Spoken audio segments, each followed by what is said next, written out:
Hello नमस्कार जय हिंद साथियों। आज हम बात करेंगे डिमांड्स। माइक्रो इकोनॉमिक्स का एक महत्वपूर्ण टॉपिक है।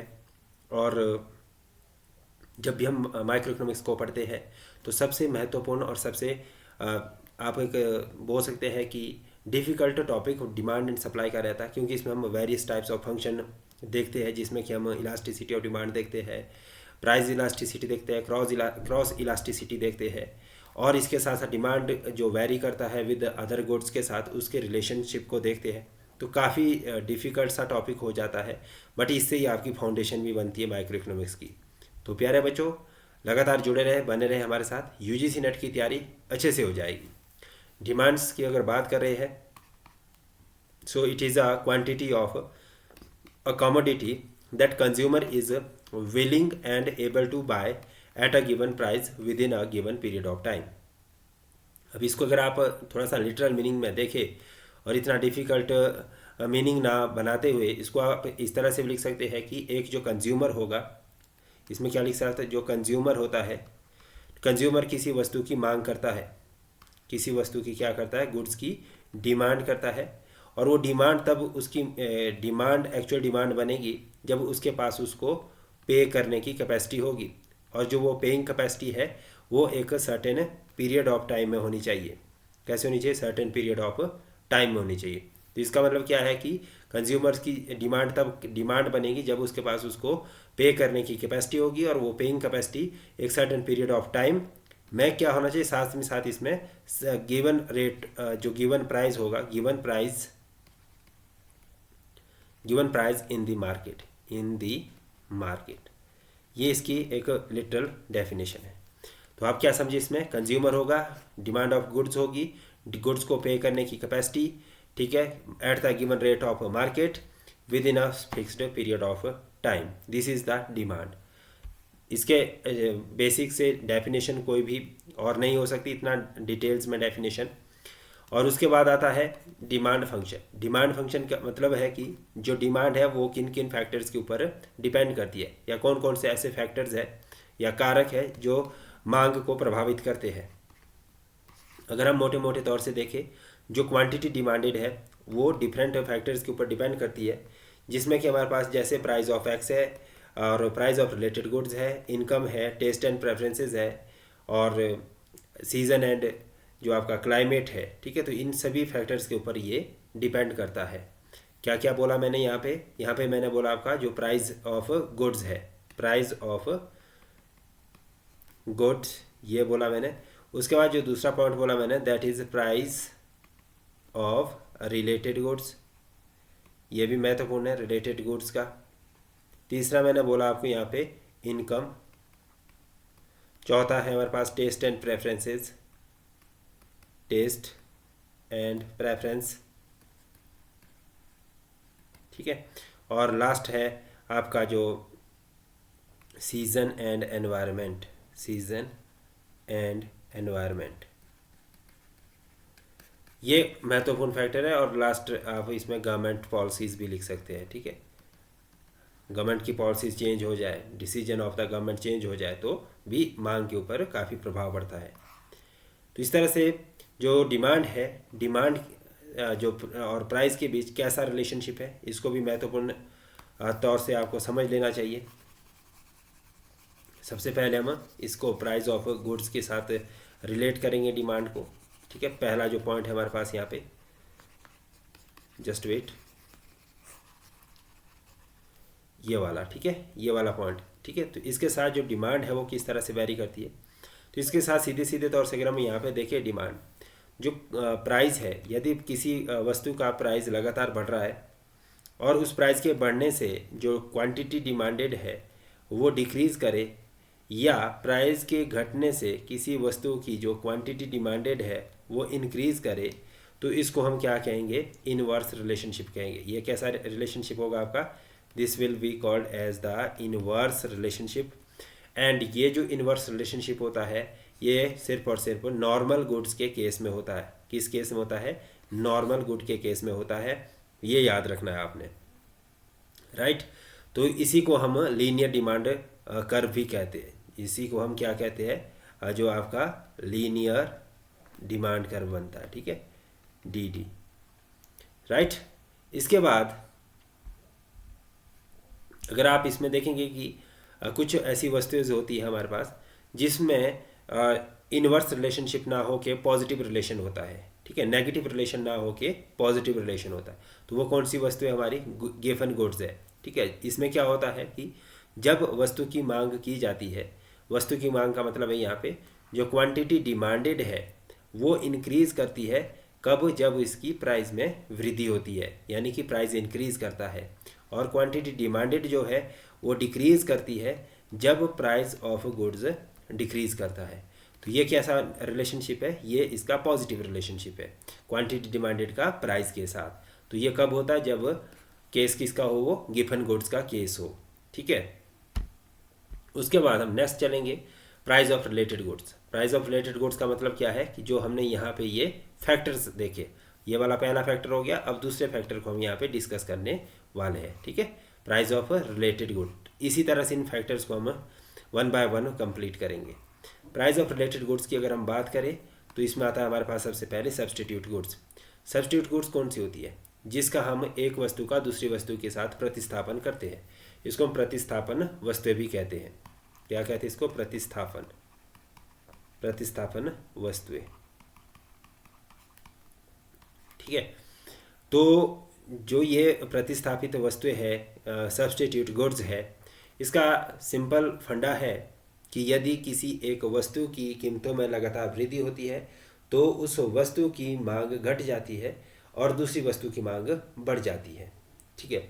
जैसे कि सपोज करिए यहाँ पे मैंने लिखा है यदि प्राइस ऑफ टी, ठीक है, प्राइस ऑफ टी किसी कारणवश बढ़नी शुरू हो जाती है, इंक्रीज होती है, तो इसकी वजह से जो क्वांटिटी डिमांडेड ऑफ कॉफ़ी है वो इंक्रीज कर जाएगी।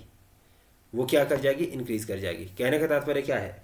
अगर आप सीधे तौर से देखें यहाँ पे, मान लो कि मैं यहाँ पे चाय और कॉफ़ी की बात कर रहा हूँ, चाय और कॉफ़ी की बात कर रहा हूँ।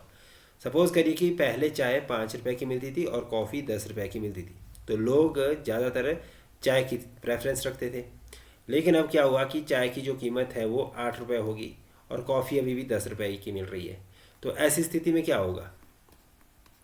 ऐसी स्थिति में आपके साथ ये होगा कि अब आप टेस्ट एंड प्रेफरेंसेस को लेते हुए, ठीक है, तो 8 रुपये जब आप यहाँ पे चाय के लिए खर्च कर रहे हैं, सिर्फ और सिर्फ 2 रुपये एक्स्ट्रा दे के क्या आप कॉफ़ी नहीं पीना चाहेंगे?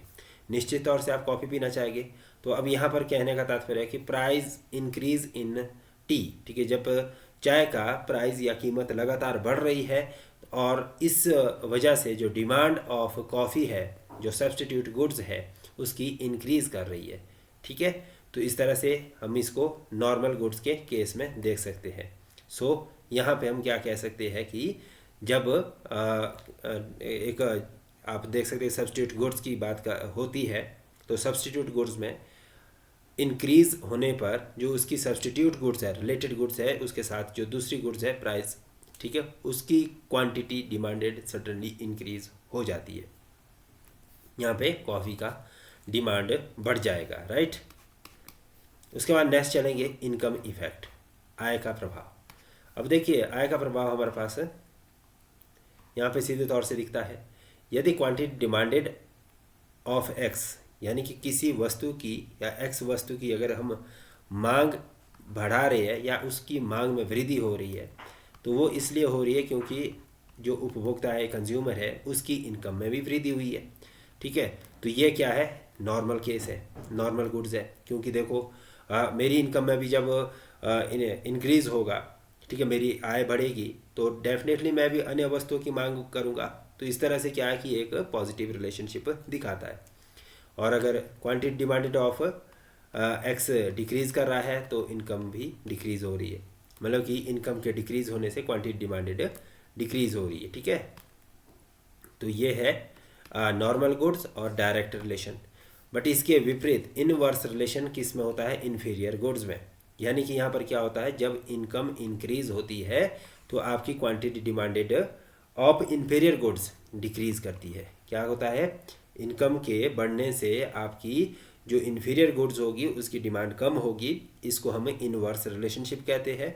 और अगर इनकम डिक्रीज़ करती है तो quantity demanded of inferior goods increase करती है, और इस तरह से ये हमारे पास क्या बन जाता है, इनवर्स रिलेशनशिप बन जाता है।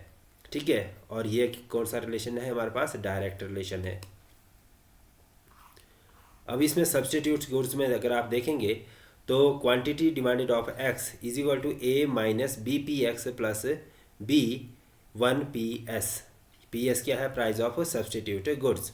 ठीक है, तो अगर आप इसमें देखेंगे तो सब्सटीट्यूट गुड्स में अगर देखिए यहाँ पे क्या लिख रहा है, ये अगर पॉजिटिव है, पॉजिटिव का मतलब क्या है कि क्वांटिटी डिमांडेड की वजह से सब्सटीट्यूट गुड्स का जो सप्लाई है, ठीक है, तो वो इंक्रीज़ कर रहा है। तो इसका मतलब क्या है कि जो गुड्स होगी इस केस में हमारी कौन सी है, सब्सटीट्यूट गुड्स है। और यहाँ पर भी इनकम ऑफ, ठीक है, जो आप इनकम की वजह से सी जो आपकी कॉफ़ी है वो भी इंक्रीज़ कर रहा है, डिमांड फॉर कॉफ़ी इंक्रीज़ कर रहा है, तो ये नॉर्मल गुड्स हो गया।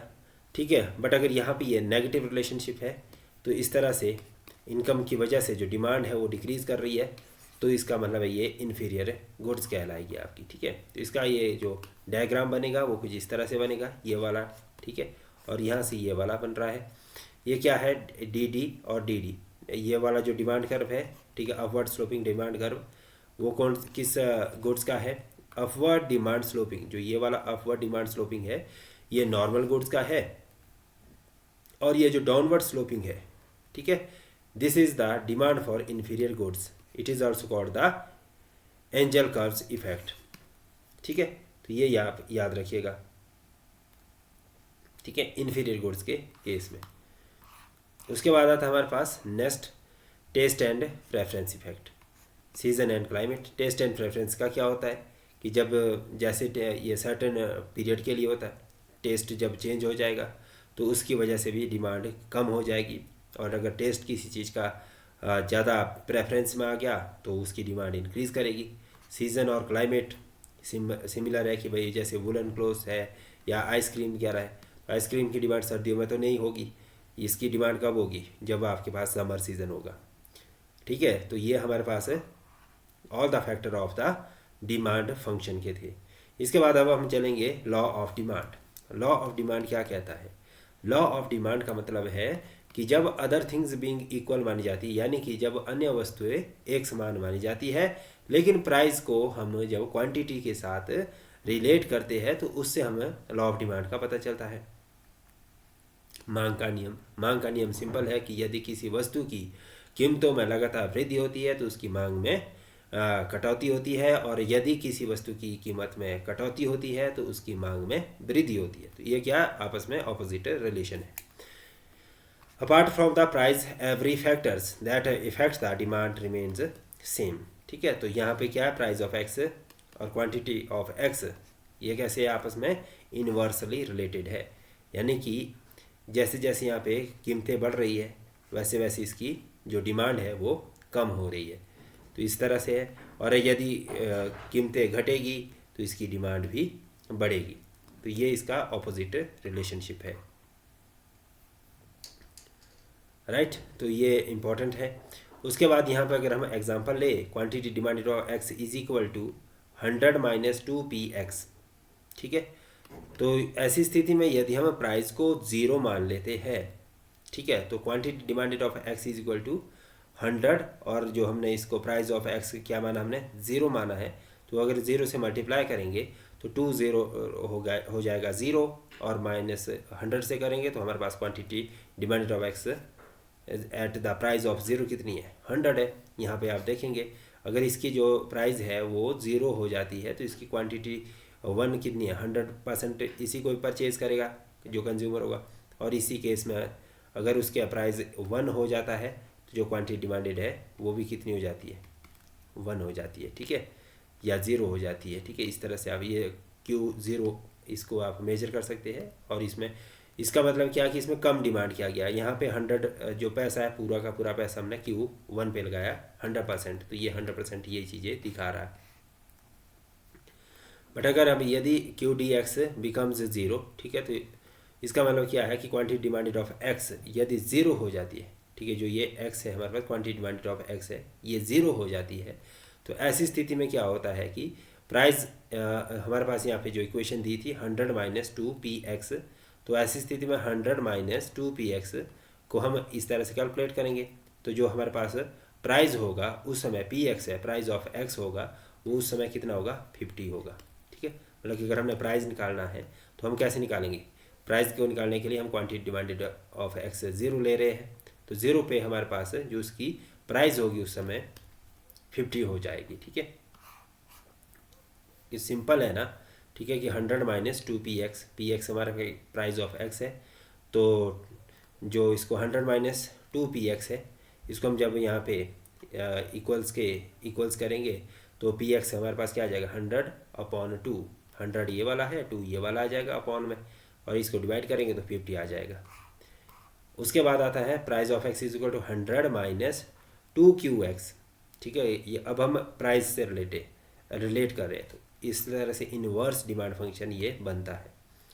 अब यहाँ पे अगर आप इसको फंक्शन को देखें तो quantity demanded of x is equal to a minus B P X Y constant या y of income of the consumer और प्राइस ऑफ रिलेटेड गुड्स और season and climate etcetera.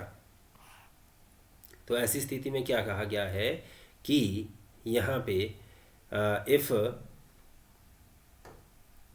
All, ठीक है, जैसे कि income, price of related good, season and climate remain constant, then due to the change in price, ठीक है, demand curve will be, ठीक है, तो डिमांड कर्व कैसा होगा आपका, demand curve will be downward sloping. कैसा होगा, डाउनवर्ड स्लोपिंग। ठीक है, और ये डिपेंड करता है कि जो अगर प्राइस इंक्रीज़ कर रही है तो क्वांटिटी डिमांडेड डिक्रीज़ करेगी, और प्राइस डिक्रीज़ करेगा तो क्वांटिटी डिमांडेड इंक्रीज़ करेगी। सिंपल। ठीक है, अब इसमें शिफ्ट कब होता है, नॉर्मल गुड्स और इन्फीरियर गुड्स, सब्स्टिट्यूट गुड्स और कॉम्प्लीमेंट्री गुड्स। इन केसेस में, ये दो केसेस है हमारे पास। जब नॉर्मल गुड्स होगी तो चेंज इन इनकम, यदि इनकम में किसी तरह का बदलाव आता है तो क्वांटिटी डिमांडेड इंक्रीज़ कर जाएगी, तो ये जो शिफ्ट होगा वो अपवर्ड होगा। ठीक है, बाहर की तरफ आ जाएगा। ठीक है, आउटरवर्ड। और अगर इन्फीरियर गुड्स होगी तो क्या हो जाएगा, इन्फीरियर गुड्स के केस में ये इनवर्ड हो जाएगा। सब्स्टिट्यूट गुड्स होगी तो quantity change in income is equal to quantity demanded increase कर जाएगी, लेकिन कॉम्प्लीमेंट्री गुड्स होगा तो क्वांटिटी डिमांडेड डिक्रीज़ करेगी। बस इतना सा सिंपल सा है ये, है ना, याद रखिएगा। Elasticity of demand, elasticity of demand का एक नया टॉपिक है, ये इंपॉर्टेंट टॉपिक है। इलास्टिसिटी ऑफ डिमांड का मतलब है कि percentage change in the quantity of X upon percentage change in the factor affecting the demand. ठीक है, तो फैक्टर में अलग अलग होते हैं हमारे पास, जैसे कि प्राइस इलास्टिसिटी की अगर हम बात करें, प्राइस ऑफ द कमोडिटी के बेसिस पे, तो ईपी यहाँ पे जो ये लिखा गया है, ईपी का मतलब है प्राइस इलास्टिसिटी, तो इसको हम कैसे लिखते हैं, 100%, इसमें जो परसेंटेज है, ठीक है, ये क्या हमारे पास, percentage change in the quantity upon percentage change in the price. अब इसको हम आगे फर्दर एलेबोरेट करके अगर लिखे तो ये क्या है, delta Q upon Q, Q का मतलब है quantity, into 100 whole upon delta P upon P, यानी कि delta change in price upon initial price into 100, यानी कि जो आपकी कीमत में परिवर्तन और जो पूर्व में कीमत थी, ठीक है, उस तरह से लिखा जाता है, और वस्तु की जो मांग में परिवर्तन अपॉन पूर्ववर्ती मांग गुणा 100, इस तरह से आप इसको बोल सकते हैं हिंदी में। ठीक है, अगर आपको हिंदी मीडियम है कंप्लीट, तो इस तरह से आप इसको फर्दर सॉल्व करेंगे तो ये जो 100 से 100 कट जाएगा परसेंटेज। ठीक है, तो ये हमारे पास क्या बच जाएगा, quantity of x changed quantity upon Q into P upon delta P. ठीक है, इसका मतलब क्या बना कि भाई जो ये है, ये कैसे लिखा हमने, इसको ऊपर ले आ दिया ना यहाँ पे, तो ये क्या बन गया हमारे पास, ये पी ऊपर चला जाएगा, डेल्टा पी नीचे रह जाएगा। ठीक है, तो ये इस तरह से बन जाएगा।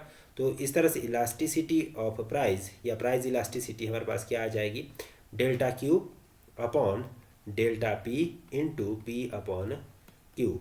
सो this is called our percentage method, यानी कि हम परसेंटेज मेथड से इलास्टिसिटी को मेजर करेंगे।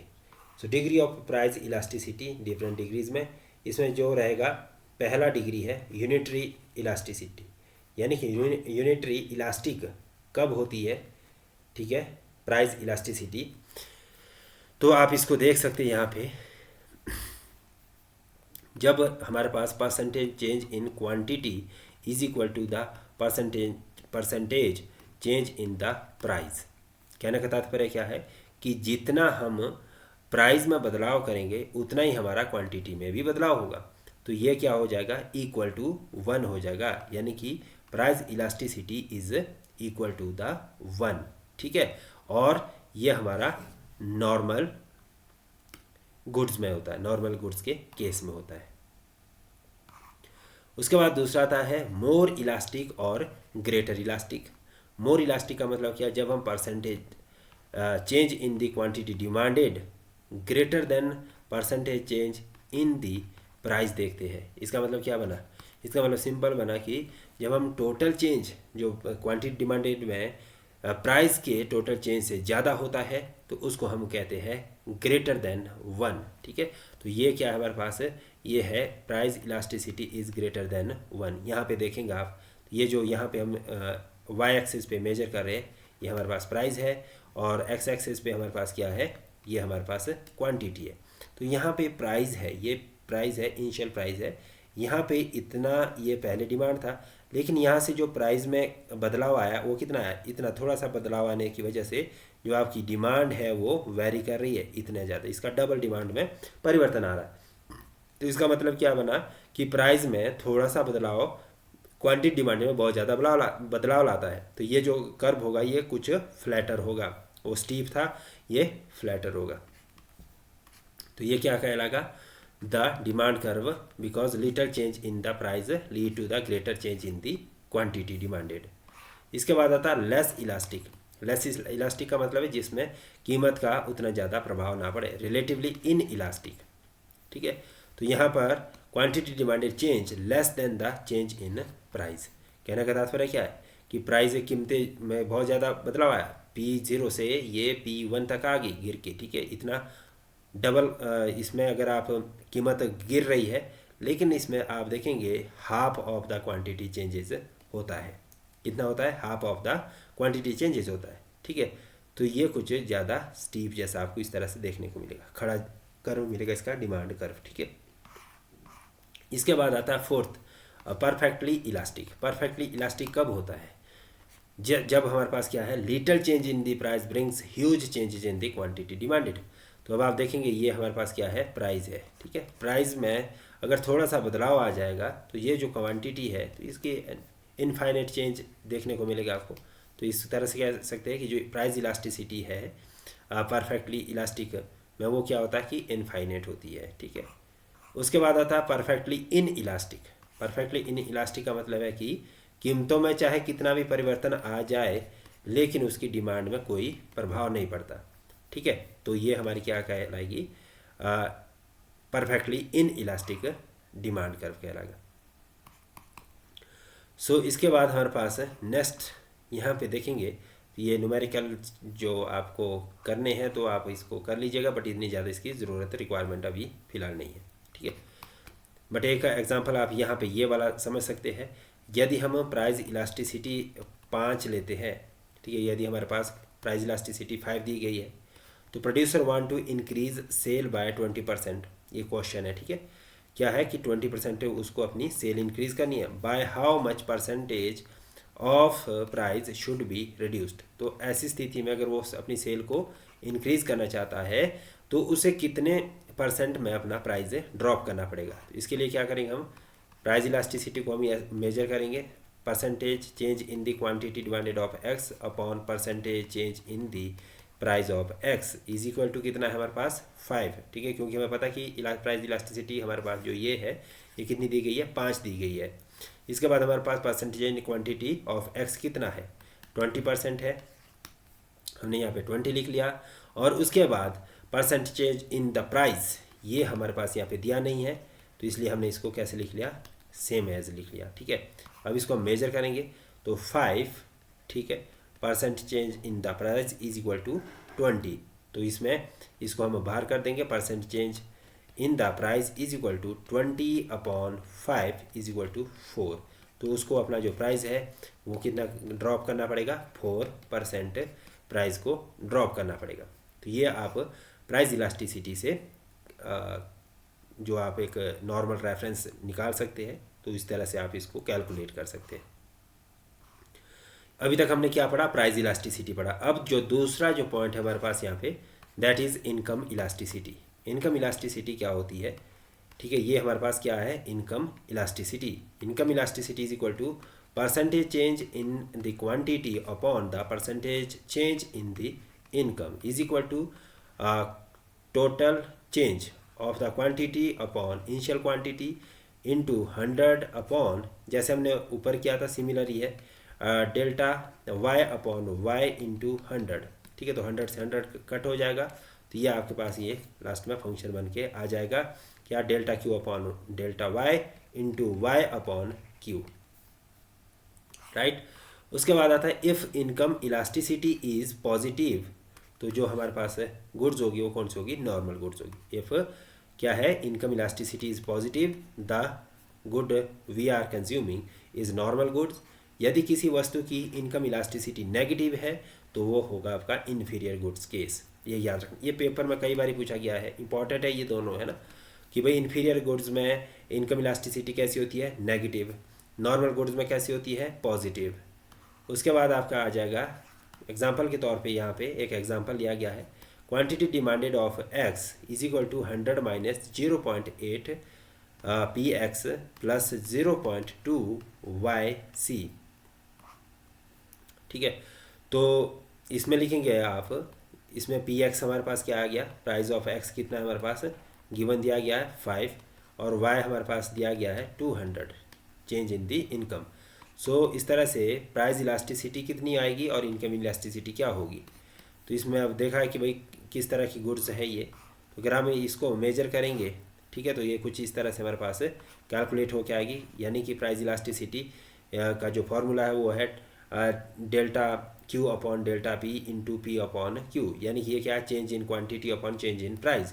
तो change in quantity upon change in price कितना हमारे पास दिया गया है 0.8 इंटू प्राइस कितना है 5 और क्वांटिटी है 136। 136 कहाँ से आई, क्योंकि हमने यहाँ पे ये ऑलरेडी मेजर कर रखा है। ठीक है, क्वांटिटी ऑफ एक्स कैसे निकाला हमने, 100 माइनस 0.8, ठीक है, 0.8 कहाँ से आया, 0.8 ये आया, प्राइस ऑफ एक्स कितना था 5 था दिया हुआ।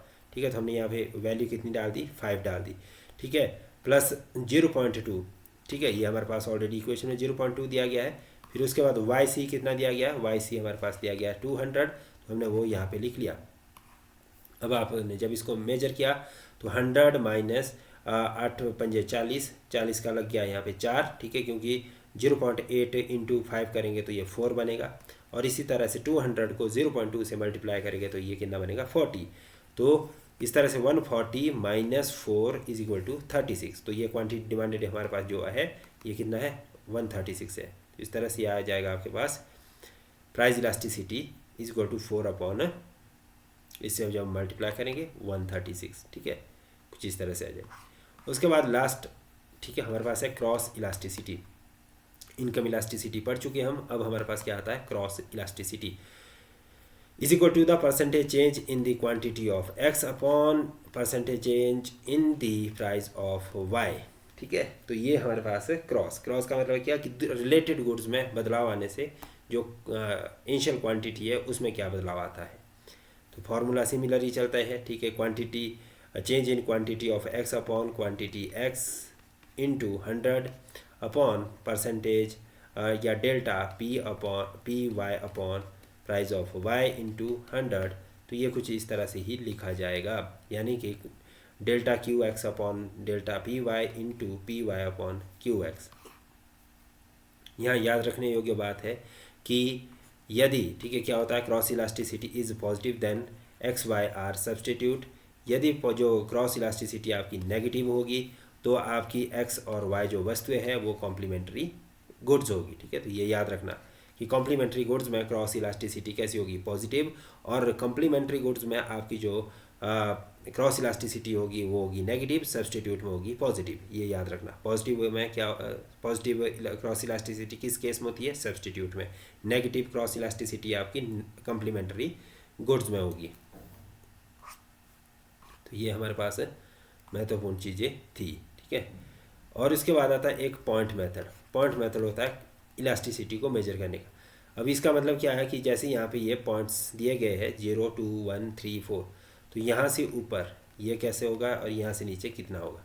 ये दो सेगमेंट में बनाई जाती है पॉइंट मेथड को, इलास्टिसिटी ऑफ डिमांड। इसमें lower segment and upper segment होता है। ये लोअर सेगमेंट है, ये अपर सेगमेंट है, ठीक है। At the point 1 elasticity of demand is equal to 1, ठीक है। पॉइंट 1 ये वाला, ठीक है। यहाँ पे क्या है, इक्वल है। क्यों? क्योंकि यहाँ पे जो लोअर सेगमेंट है यहाँ से नीचे और यहाँ से ऊपर, that is equal to upper segment, ठीक है। At point 2 elasticity of demand is greater than 1। यहाँ पे क्या है, जो 2 पॉइंट पे है, elasticity of demand is greater than 1 because lower segment is greater then, ये वाला जो यहाँ पे देखेंगे आप, ये वाला, ठीक है। तो ये जो लोअर सेगमेंट है वो ग्रेटर देन है अपर सेगमेंट से। अपर सेगमेंट कितना है, इतना सा, ठीक है।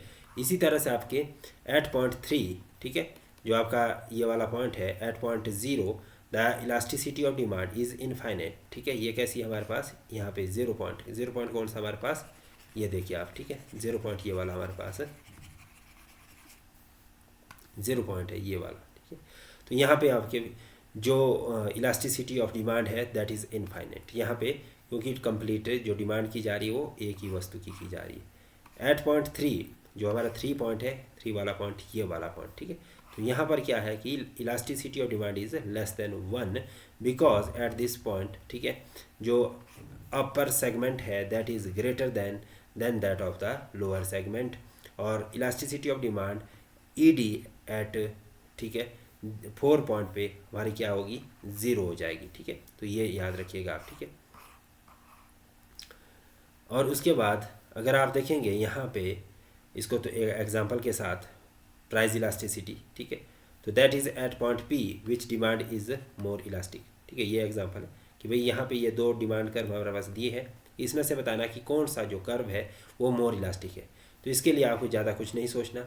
जो कर्व आपका 0 पॉइंट, ठीक है, यानी कि एक्स एक्सिस के 0 पॉइंट की तरफ नियर बाय होगा, क्लोज़र होगा इसके, दैट इज़, ठीक है, क्या होगा आपका, द कर्व, ठीक है, होगा मोर इलास्टिक, ठीक है। और जो यहाँ से 0 से, ठीक है, जितना फार अवे होगा, बाहर की तरफ होगा, वो होगा लेस इलास्टिक, ये होगा लेस इलास्टिक। और जो नियर बाय होगा वो होगा मोर इलास्टिक, मोर इलास्टिक। तो ये आप याद रखिएगा, ठीक है। यहाँ से भी पेपर में क्वेश्चन आता है।